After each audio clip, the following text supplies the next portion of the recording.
From Miracle is here. There she is. We have ourselves a rapier onto the Ember Spirit. We almost hit the hour mark as TNC. They'll enter the mid. Do they go for a GG push?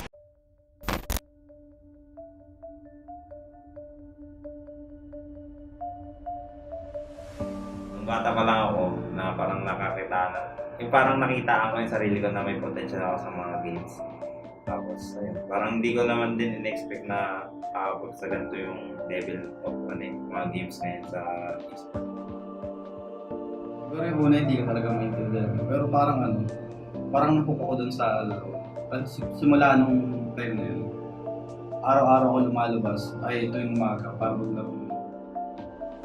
Dati wala talaga akong panlaro sa shop, parang note lang ako, tapos hintay lang ng parang dayo para magkapera. Kasi may mga personal problems nun sa family ganun, sa pera. Parang Dota lang yung nagpapasaya nun para sa akin. Una, ayaw ng mga magulang ko syempre. Pero pinilit ko lang yung gusto ko. Tapos yung sa tatay ko, pumayag siya na oo, ganun 1 year lang, itatry ko. Pero nung sa nanay ko, ayaw talaga niya. Kumbaga, tinuloy ko lang talaga yung gusto ko. Yung Dota kasi parang yung pang pagkapagod ka ganun, mawawala yung pag naglalaro ka lang. Parang yung utak mo nakapokus lang sa isang bagay. Ang ganda talaga kasi maglaro ng Dota eh. Hindi ko mapaliwanag yung yung feeling.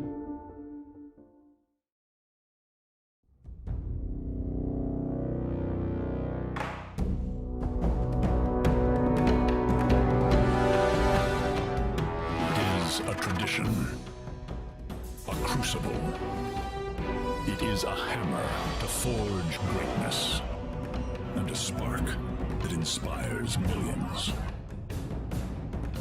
It is the International, a tournament summoning the finest Dota teams from across the globe.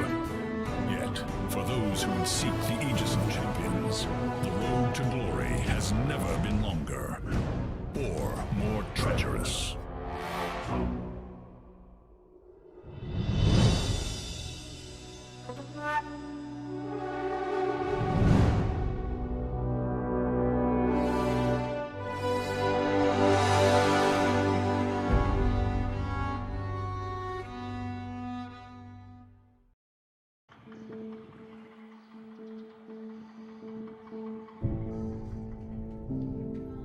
Alam ko yung taon na yun, parang postpone na yung parang career ko talaga. Siguro parang pinangarap ko na kahit saan team ako mapunta na. Parang gusto ko talaga mapunta nun sa TI. Kasi yun yung parang pinakamalaking event lagi sa akin. Siguro bago pa ako mag-TNC talagang gusto ko mapaglaro dun sa internationals talaga. Yung TI para sa akin, kumbaga the dream ng lahat. Halos naman siguro lahat ng players na nag-competitive. Siyempre yun yung main goal nila na masalihan. Even na sobrang parang impossible by that time. Pag sa Dota player kasi, kung hindi mo makuha yung mga ibang tournaments, basta sa TI lang talaga. Dahil ang tagal ko na din nagdo-Dota tapos di pa ako nakakapasok. Kaya gustong-gusto ko talaga makapunta din. Kakaiba talaga yung pagka sa TI na mismo kaysa sa ibang tournament doon mo na ibubuhos lahat. Ladies and gentlemen, hello and welcome back again. Simula na nung Open Qualifiers, nagbigla kami. It's RRQ facing off against TNC. Natalo kami sa RRQ? Cuckoo, no! Silence! Ravage! Cuckoo's down! No, No. That's not how you play this game. They will just try and go for that Lion, though. He is going to be still alive there. The Oracle goes down. The double Ravage comes out. Now the Zappy Raven down. Lotus off. There we go. That's it. That's got to be it, right? That's got to be it. TNC are going to be knocked out. This is the round of 64 right now. So, they're gone. Tapos ginawa namin, parang nag-reset kami. Tapos, ang unang captain namin nun si Nico. Hindi naman yun yung pagkatalo pero parang magulo kami nun. Hindi pa solid yung ginagawa. alam namin na need lang namin mag-reset. Tapos kasi may second qualifier pa naman. Tapos yun na, doon na muna nag-captain si Dino. American player, nasa kanya yung mas confident siya, saka mas parang aggressive yung playstyle. Tapos, hanggang sa may nakuha na strat habang open qualifier. Tapos kung ano yung dapat gagawin, mga bagong heroes. Naging smooth yung galawan namin. Tapos nagdagan pa yung mga heroes namin. Parang ganun kasi, minsan may mga players na biglang may chemistry agad. They spotted it somehow. Now blinking, they're gonna jump in right with the Onyx. There's a BKB onto the Crystal Maiden. She is gonna die though now on the backline. Batrider forced to use his BKB. He's gonna go for the lasso. They are gonna get a double kill onto the Jug, but now they're gonna use the Exorcism. It's doing a lot of damage. Gemma of True Sight is on the deck. Stark is still very much alive. They can't do any damage to him. Death still has to use. She's going in, and now as counter Yule's Raven is just cleaning up everything though. Alchemist is still okay. His ult is gonna be up in a second here. I'm pretty sure Stark is just gonna clean up everybody. Now the Jug is trying to get something here. There's another Chem Rage now on the Alchemist. They just can't kill these guys. Triple kill for the Stark, mega kill for the Alchemist, and they're gonna call it GG. They realize that they just can't deal with it. Wrapping around from behind them, TNC could get caught unawares here as Blizzard is walking through. Cuckoo reveals the smoke with a blink and the Timber Chin up onto the high ground. They got a Rax for free, but they're moving forward. Earthsplit is coming through. They've caught Cuckoo. Here Timber Chin away. Earthsplit are completely whipping there while the Chronos got 3 behind. They got the Raxes and now they'll come for blood. Terrorblade bringing down Barosai. He's going on to Blizzard. The Scotty is low on the Swifty as well. The Yules is there to keep him alive for now as the swap will bring back the Witch Doctor. Bringing him down as well. Triple kill for Raven and GG will be called.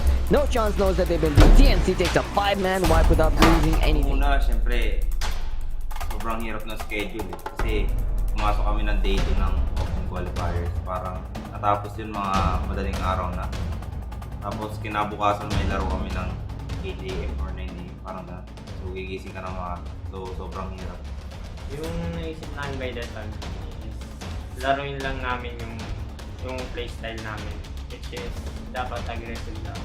Parang nasa 100% kami lahat na kaya wala kami pakadit sa mga lalakas na kami.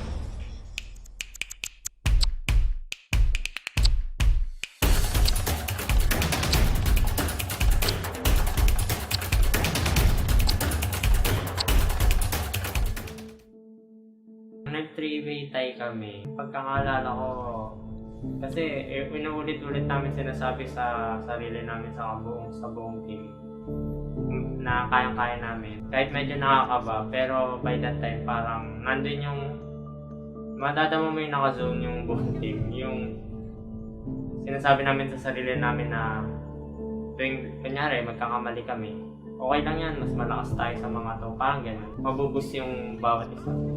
Parang buhatan lang. Pag nagkamali yung isa, bubuhat yung apat. Pag nagkamali isa, yung apat naman. Parang ganun. Ganyan yung nangyayari. So, parang ang daling laruin ng game. And by the time, wala pang masyadong script yung laro namin eh. Kumbaga yung mechanics and idea sa game, wala pa doon. Pero magtataka ka ba't gano'n na kagad yung laro. Siguro doon na pumasok yung chemistry agad. Sobrang saya nun. Parang hindi makapaniwala talaga na nanalo kami. Kasi yung laro namin sa Exe nun parang last one na yun eh. Parang sa akin 50-50 yung laro nyo kasi pag natalo kami ito parang may sobrang dami nangyari. Tapos laglags kami sobrang. Kaya pagkapanalo namin ito parang sobrang saya sa akin na walang tingin sa alam mo na parang ganun. Nawala yung kabaw, nawala lahat. Parang sobrang sarap. Nawala na yung pag-aalala na matatalo ganun. Actually, naiyak na kami nun kasi pangarap talaga yun. Kumbaga, pag nakapasok ka dun, kumbaga nakagawa ka history, tapos last na na makakatulong ka sa pamilya mo, ma-achieve mo yung dream mo, ganun. So, parang grabe, overwhelming emotion by that. Yung winning moment na sigaw talaga ako eh. Kasi hindi ko na expect na talagang manalo kami. Talagang binibigay ko lang yung best ko, tapos biglang, ayun, napanalo na kami. Sigawan talaga kami lahat. Tapos bayaan. Kasi first time na yung makapunta na TI. Matagal na talaga. Parang talaga inaasam namin makapag-TI ka. First time din kasi yung TI nun, kaya parang sobrang grabe. Parang nanandang ito ate yung pakiramdam. Parang ganun.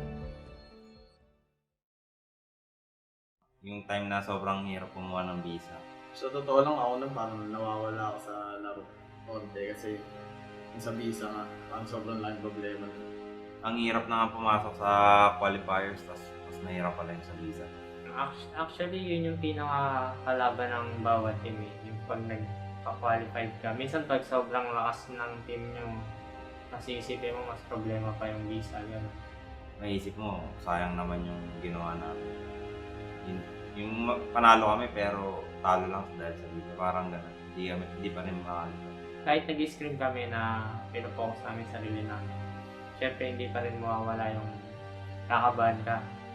Syempre nandun pa rin yung kahit anong mangyari. Hindi ka, parang wala rin kwenta lahat, parang lumigang na feeling. Parang walang kwenta lahat pag hindi ka makakapunta doon. Tapos nakailang balik kami that time yata na nag-fail. Pero ang sabi naman nila Kuya Pao, yung tumutulong sa amin na talagang tiwala lang, makakapot kami. Mas maayos yung mga visa namin. So, mga tiwala lang kami sa amin. Kaya tuwan-tuwa nga kami nung na-accept pa rin kahit isang araw na lang ata yun.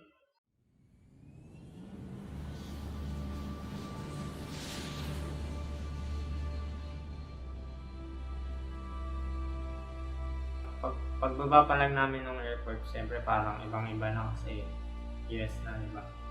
Yung nandun na kami, tapos inaabot. Nakabox kasi yung jacket eh, kumbaga sa ibang overseas na tournament, di ba? Iabot lang sa'yo, kumbaga tayla lang naka-plastic. Yan. Din kasi ang ganda ng lalagyan, kumbaga, uy, TI na TI talaga. Tapos yun may name, tapos kakaiba yung jacket niya. Yun, parang ito na talaga sa akin. Uy, parang player pala ako ng TI, maglalaro pala ako. Parang gano'n. Siguro mas ano yung papa. Kasi parang first time ko dun. Iba kasi yung tournament sa TI, yung parang tournament na TI sa ano eh. Parang sa TI kasi talagang lahat na eh. Yung may ganong feeling ka eh. Tapos sa ibang tournament, makakilala mo iba. Tapos yun, parang ibang iba talaga. Pagkala ko may mga napapanood mo lang dati, parang may ganong kasi na starstruck ka pa noon.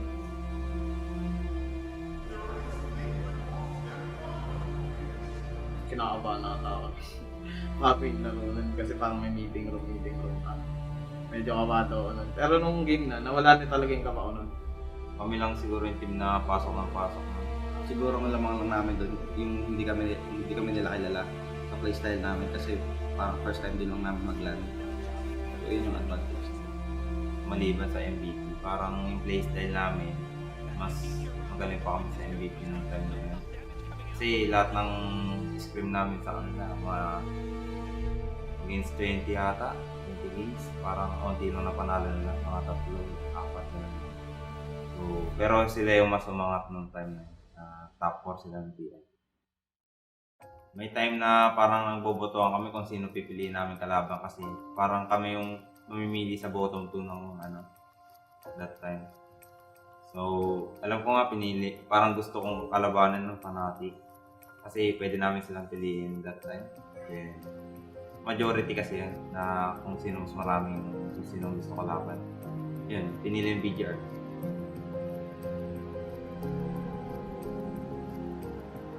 Ladies and gentlemen, welcome to the International Dota 2 Championships. Nung una medyo may kabado kasi, pero sakto lang eh kasi kulang din talaga sila ng isang player eh. Kaya feeling namin lamang kami. Parang kahit best of 1 yun, confident kami na mananalo kami. Kasi by that time yata, puro panalo kami sa mga Chinese teams. Even sa wins, na which is malakas sila by that time. Nato sila yata namin sila. Pati ibang Chinese teams. So, parang pag ganun kami ka-confident na alam namin yung playstyle nila. So, nasa amin yung edge. Jimmy and the boys have done it! TNC move forward! Taking out BGR in the first round of the lower bracket! Oh, they've got to feel so good about that, Andy.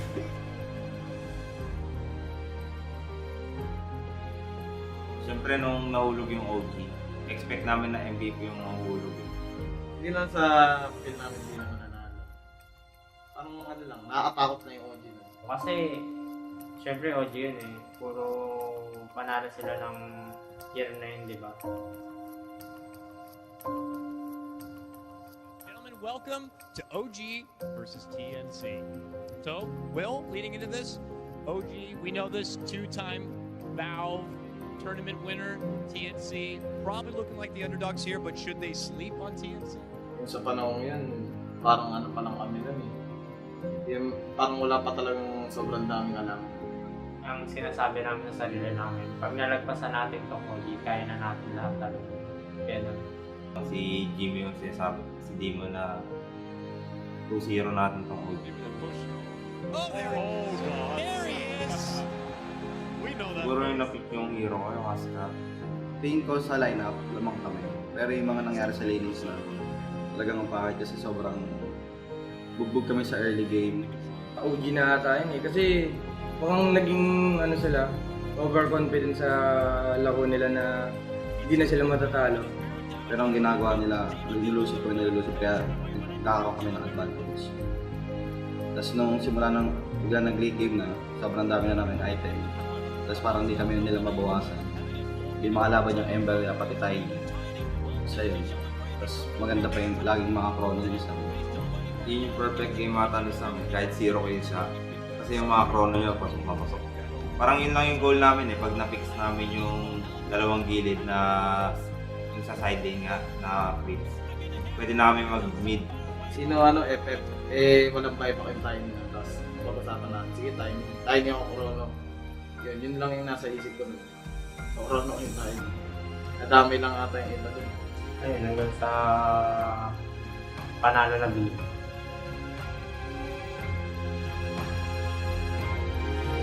They're attacking the T4 towers, already the jump ball.